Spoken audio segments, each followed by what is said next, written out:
আসসালামু আলাইকুম। সবার আগে বাছাই করা 10টি আন্তর্জাতিক খবর জানিয়ে দেব। প্রথমেই থাকছে শিরোনাম। তবে তার আগে অনুরোধ থাকবে ভিডিওটিতে একটি লাইক দিবেন।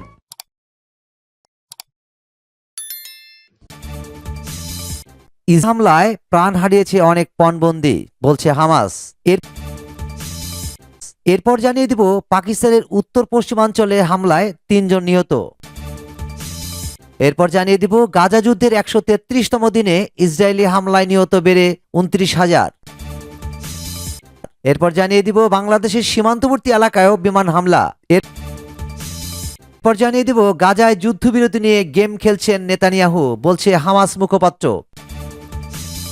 এবং সর্বশেষ জানিয়ে দিব কারাগারে থেকেই খেলা ঘুরিয়ে দিয়েছেন ইমরান খান, পাকিস্তানের চমকের অপেক্ষা। শুনছিলেন সংবাদ শিরোনাম, এখন বিস্তারিত। হামলায় প্রাণ হারিয়েছে অনেক পণবন্দী, হামাস। গাজায় ইসরায়েলি হামলায় অনেক পণবন্দী প্রাণ হারিয়েছে বলে দাবি করছে হামাস।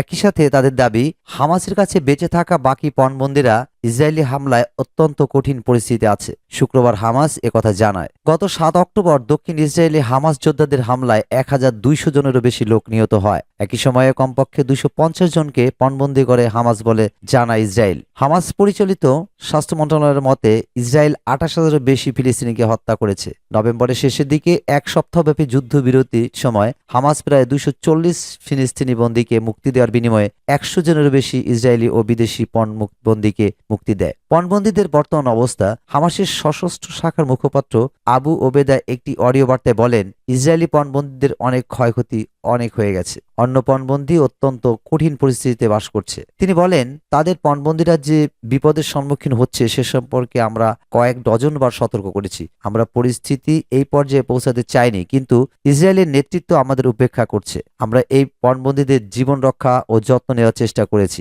কারণ আমাদের বন্দীদের মুক্ত করা এবং আমাদের জনগণের বৈধ অধিকার উপলব্ধি করা আমাদের শীর্ষ মানবিক লক্ষ্য। ইসরায়েলের প্রধান সামরিক মুখপাত্র রিয়ার অ্যাডমিরাল ড্যানিয়েল হাগারি মঙ্গলবার বলেন, গাজায় হামাসের হাতে আটক বাকি পণবন্দীদের মধ্যে 31 জন মারা গেছে। ইসরায়েল বলেছে গাজায় এখনও 134 জনকে পণবন্দী করে রাখা হয়েছে। সূত্র জেরুজালেম পোস্ট। পাকের উত্তর পশ্চিমাঞ্চলে হামলায় 3 জন নিহত।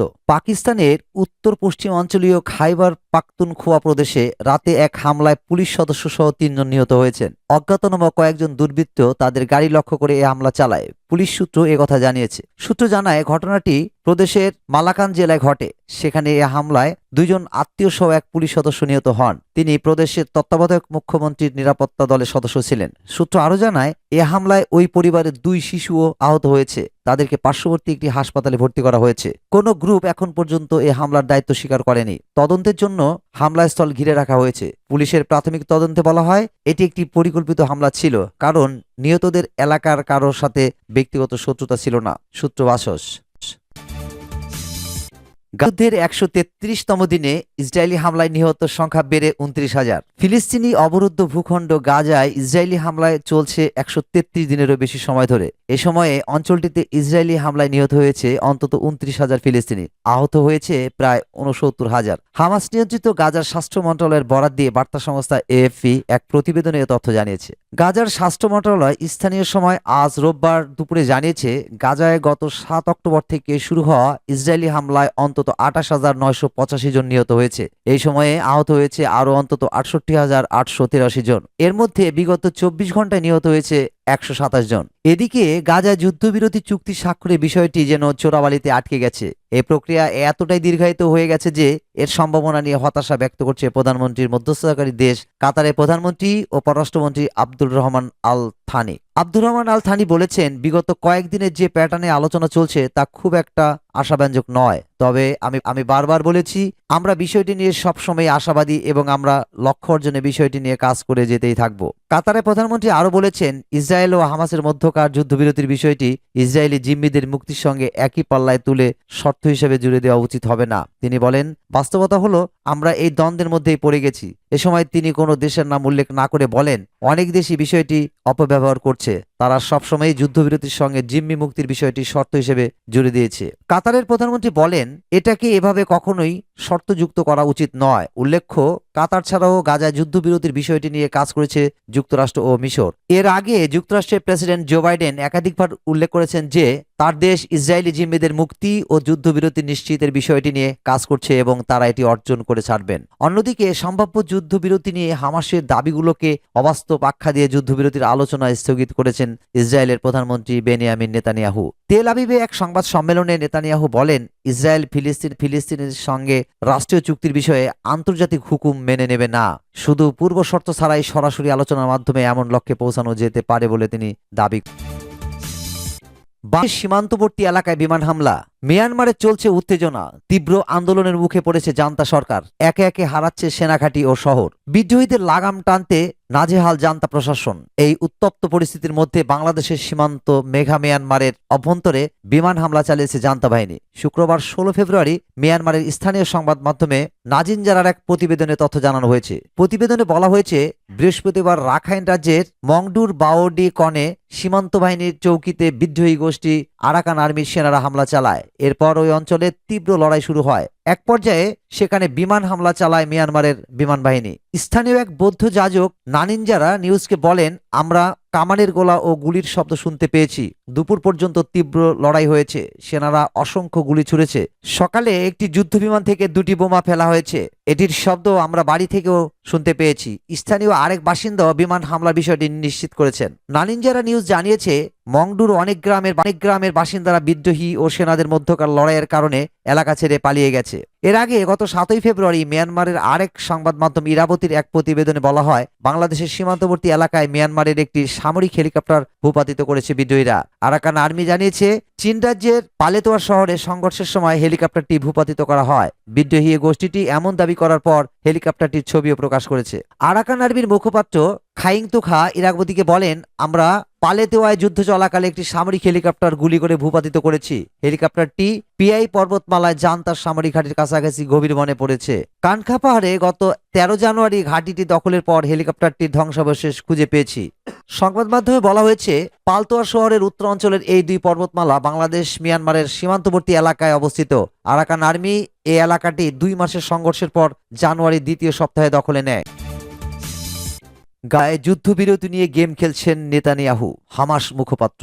গাজায় যুদ্ধবিরতির বিষয়ে আলোচনা নিয়ে এখনো গেম খেলছেন ইসরায়েলি প্রধানমন্ত্রী বেঞ্জামিন নেতানিয়াহু। ফিলিস্তিনি স্বাধীনতাকামী সংগঠন হামাসের শীর্ষ মুখপাত্র ওসামা হামদান এমন মন্তব্য করেছেন। বৈরুতে থেকে আল জাজিরাকে হামদান বলেন, যুদ্ধবিরতির বিষয়ে মতানৈক্যের মূল কারণ হচ্ছেন নেতানিয়াহু এবং তিনি গেম খেলছেন। গাজায় কোনো ব্যবস্থা বা চুক্তি না করার চেষ্টা করছেন নেতানিয়াহু এবং এটা পরিষ্কার। হামদান পুনর্ব্যক্ত করেছেন যে হামাস প্রধান ইসরায়েল হানিয়া শনিবার এক বিবৃতিতে আলোচনার প্রতি ইতিবাচক অবস্থান এবং যুদ্ধবিরতি অর্জনের ইচ্ছা প্রকাশ করেছেন। গাজায় দিন দিন মানবিক সংকট আরও তীব্র হচ্ছে, সেখানে অবিলম্বে যুদ্ধবিরতি প্রয়োজন। গাজা উপত্যকায় ইসরায়েলি বাহিনীর তাণ্ডব যেন থামছে না। এখন পর্যন্ত সেখানে প্রায় 29,000 ফিলিস্তিনিকে হত্যা করেছে ইসরায়েল। ওয়াফা নিউজ এজেন্সির এক প্রতিবেদনে বলা হয়েছে, মধ্য গাজার দেইর আল বালাহ এবং রাফা প্রান্তে ইসরায়েলি বাহিনী হামলা চালানোর এক রাতেই 10 ফিলিস্তিনি নিহত হয়েছে। এর আগে জাতিসংঘ জানিয়েছে, রাফায় ইসরায়েলি স্থল আগ্রাসনের ভয়ে ফিলিস্তিনিরা দেইর আল বালাহ শরণার্থী শিবির সহ মধ্য গাজার বিভিন্ন স্থানে পালিয়ে বেড়াচ্ছে। গাজার হামাস নিয়ন্ত্রিত স্বাস্থ্য মন্ত্রণালয় জানিয়েছে, ইসরায়েলি বাহিনী খান ইউনিসের নাসের হাসপাতালের বেশ কয়েকজন কর্মীকে গ্রেপ্তার করে নিয়ে গেছে। অপরদিকে ইসরায়েলের প্রধানমন্ত্রী বেঞ্জামিন নেতানিয়াহু হামাসের যুদ্ধবিরতি এবং বন্দীদের মুক্তির দাবিকে বিভ্রান্তিকর বলে অভিহিত করেছেন। গাজায় যুদ্ধবিরতির বিষয়ে এখনো আলোচনা চলছে। হামাস নিয়ন্ত্রিত গাজার স্বাস্থ্য মন্ত্রণালয় জানিয়েছে, গত 7 অক্টোবর ইসরায়েল এবং হামাসের মধ্যে সংঘাত শুরুর পর এখন পর্যন্ত 28,858 জন ফিলিস্তিনি প্রাণ হারিয়েছে। এছাড়া আহত হয়েছে আরও 68,667 জন। এর আগে মার্কিন প্রেসিডেন্ট জো বাইডেন বলেছিলেন, তিনি ইসরায়েলি প্রধানমন্ত্রী নেতানিয়াহুকে বলেছেন যে জিম্মিদের মুক্ত করতে অস্থায়ী যুদ্ধবিরতির প্রয়োজনীয়তা বিষয়টি তিনি গভীরভাবে অনুভব করছেন। গত 8 অক্টোবর ইসরায়েলের সীমান্তে প্রবেশ করে আকস্মিক হামলা চালায় ফিলিস্তিনি স্বাধীনতাকামী সংগঠন হামাস। এরপর থেকেই ইসরায়েলকে সব ধরনের সমর্থন দিয়ে যাচ্ছে যুক্তরাষ্ট্র। কারিকেই খেলা ঘুরিয়ে দিয়েছেন ইমরান খান, পাকিস্তানে চমকের অপেক্ষা। পাকিস্তানে বিদ্যমান পরিস্থিতিতে একযোগে কাজ করতে রাজি হয়েছে পাকিস্তান মুসলিম লীগ নওয়াজ এবং পাকিস্তান পিপলস পার্টি পিএমএলএনকে সরকার গঠন করতে সমর্থন দিতে রাজি হলেও সরকারে যেতে রাজি হচ্ছে না পিপিপি। শনিবার দুই দলের মধ্যে তৃতীয় রাউন্ডের বৈঠকেও পিপিপিকে রাজি করাতে পারেনি পিএমএলএন। আগামীকাল সোমবার সরকার গঠন নিয়ে আরেক দফায় বৈঠক করবে তারা। এদিকে চলতি সপ্তাহের শুরুতেই শোনা গিয়েছিল নওয়াজ শরীফ ও বিলওয়াল ভুট্টোর দল জোট বেঁধে সরকার গঠন করছে। পাকিস্তানের প্রধানমন্ত্রী হবেন নওয়াজ শরীফ ভাই শাহবাজ শরীফ, তবে জেলে বসেই খেলা ঘুরিয়ে দিয়েছেন সাবেক প্রধানমন্ত্রী ইমরান খান। পাকিস্তানের সরকার গঠনের জন্য নওয়াজ শরীফ ও বিলওয়াল ভুট্টোর দল প্রায় সবকিছুই প্রস্তুত করে ফেলেছিল। বিরোধী দলে থাকার কথাও জানায় ইমরান খানের পিটিআই, তবে দিন ঘুরতেই এই হিসাব বদলে গেছে। প্রধানমন্ত্রী পদপ্রার্থীর নাম ঘোষণা করেছে পিটিআই। এই পরিস্থিতিতেই আবার পাকিস্তানের নতুন মোড়। খবর জিও নিউজের। নির্বাচনের ফল প্রকাশ করতেই সময় লেগেছিল 4 দিন। নির্বাচনের ফল প্রকাশেরও প্রায় এক সপ্তাহ হয়ে গেল।